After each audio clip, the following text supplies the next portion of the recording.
Hello friends. Bihar board intermediate exam 12th class Hindi objective. आप अपनी exam की तैयारी तो कर रहे होंगे, लेकिन सबसे ज़्यादा आप फोकस कर रहे होंगे फिजिक्स, केमिस्ट्री और मैथ पर। और करना भी चाहिए, क्योंकि हम इन तीन सब्जेक्ट को हार्ड सब्जेक्ट समझते हैं। लेकिन इसके साथ साथ आपको हिंदी पर भी फोकस उतना ही करना चाहिए, क्योंकि आपको पता होना चाहिए कि अगर फिजिक्स, केमिस्ट्री, मैथ में नंबर कम भी आ जाए तो हिंदी सब्जेक्ट से आप नंबर मेंटेन कर सकते हैं। तो हिंदी पर भी आपको फोकस उतना ही करना चाहिए। तो हम आपके लिए लाए हैं हिंदी का ऑब्जेक्टिव क्वेश्चन।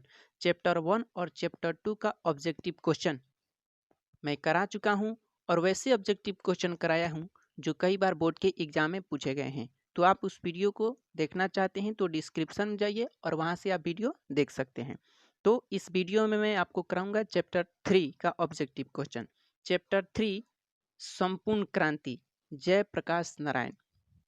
पिछले वीडियो में मैंने आपको बताया था कि चैप्टर 3 से सिर्फ आपके बोर्ड के एग्जाम में ही नहीं, बल्कि कॉम्पिटिटिव एग्जाम में भी प्रश्न पूछे जाते हैं। तो क्या है वो ऑब्जेक्टिव क्वेश्चन, आप एक एक ऑब्जेक्टिव क्वेश्चन को देखिए, फिर आपको खुद ही मालूम चल जाएगा कि वो ऑब्जेक्टिव क्वेश्चन क्या है जो आपके कॉम्पिटिटिव के एग्जाम में पूछे जाते हैं। ऑब्जेक्टिव क्वेश्चन स्टार्ट करने से पहले मैं आपको दो लाइन सुनाता हूँ जयप्रकाश नारायण के बारे में। है जयप्रकाश वह नाम जिसे इतिहास समादर देता है, बढ़कर जिनके पद चिन्हों को उस पर अंकित कर लेता है। यह वाक्य राष्ट्रकवि दिनकर के द्वारा लिखा गया है। तो चलिए स्टार्ट करता हूं ऑब्जेक्टिव क्वेश्चन। संपूर्ण क्रांति के रचनाकार कौन है? इसका आंसर होगा जयप्रकाश नारायण। नेक्स्ट ऑब्जेक्टिव, जयप्रकाश नारायण का जन्म कब हुआ था? तो इसका आंसर होगा 11 अक्टूबर 1902 ईस्वी। इसके साथ ही साथ बोर्ड के एग्जाम में जयप्रकाश नारायण का निधन भी पूछ देता है, तो इसे भी याद रखिएगा कि जयप्रकाश नारायण का निधन कब हुआ था। तो इसका आंसर होगा 8 अक्टूबर 1979 ईस्वी। नेक्स्ट ऑब्जेक्टिव, जयप्रकाश नारायण के पुकार का क्या नाम है? तो इसका आंसर होगा बचपन में इन्हें बाबुल के नाम से पुकारा जाता था।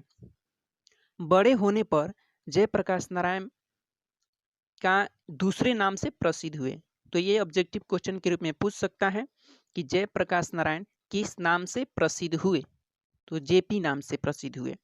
नेक्स्ट ऑब्जेक्टिव, लोकनायक किसे कहते हैं? तो जयप्रकाश नारायण को। जयप्रकाश नारायण अपनी जन पक्ष धारणा के लिए लोकनायक के रूप में प्रसिद्ध हुए।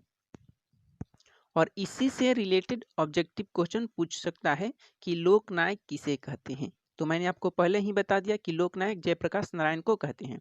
नेक्स्ट ऑब्जेक्टिव, जयप्रकाश नारायण के माता पिता का क्या नाम है? तो इनकी माता का नाम फूलरानी देवी एवं पिता का नाम हर्षुदयाल। नेक्स्ट ऑब्जेक्टिव, जयप्रकाश नारायण राय के पत्नी का नाम क्या था? तो जयप्रकाश नारायण के पत्नी का नाम प्रभावती देवी था। प्रभावती देवी प्रसिद्ध गांधीवादी ब्रजकिशोर प्रसाद की पुत्री थी। तो इससे रिलेटेड एक ऑब्जेक्टिव क्वेश्चन एग्जाम में पूछता है कि प्रभावती देवी किसकी पुत्री थी? तो इसका आंसर होगा ब्रजकिशोर प्रसाद की। Next objective, Jayprakash Narayan PhD क्यों नहीं कर सके?